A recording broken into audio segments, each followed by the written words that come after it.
靈修2025年6月4日，但向你們敬畏我名的人必有公義的日頭出現，其光線原文是翅膀有醫治之能。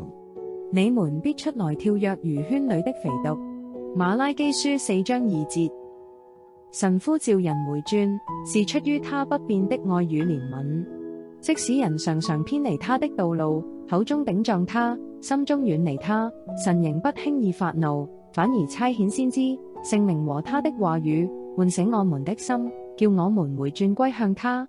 他不是用強迫的方式，而是用他的信實、恩典和審判的警告來提醒我們，真正的平安與盼望，只有在他裡面。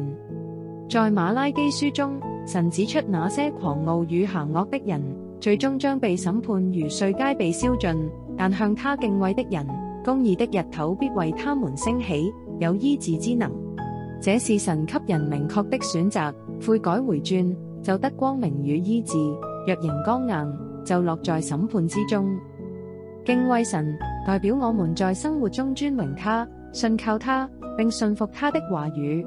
神渴望我們不再用口頂撞他，而是彼此談論他的名，思想他的作為，活出討他喜悅的生命。當我們回轉向神，他就用醫治、慈愛和能力臨到我們，使我們重新得力，進入豐盛的生命。我們來禱告。親愛的天父，感謝你在我們軟弱、迷失時，仍以慈愛呼喚我們回轉。當我們面對試探時，你沒有丟棄我們，反而用你的話語提醒我們，用聖靈感動我們，使我們明白敬畏你的重要。主啊，你教導我們要信服你的引導，信靠你的計劃。雖然有時我們不明白前路，但你的道路高過我們的道路，你的意念高過我們的意念。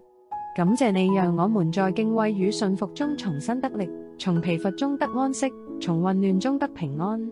求你繼續引領我們的腳步，活在你帶領及祝福的路上，使我們每天倚靠你的恩典，進入你為我們預備的豐盛生命。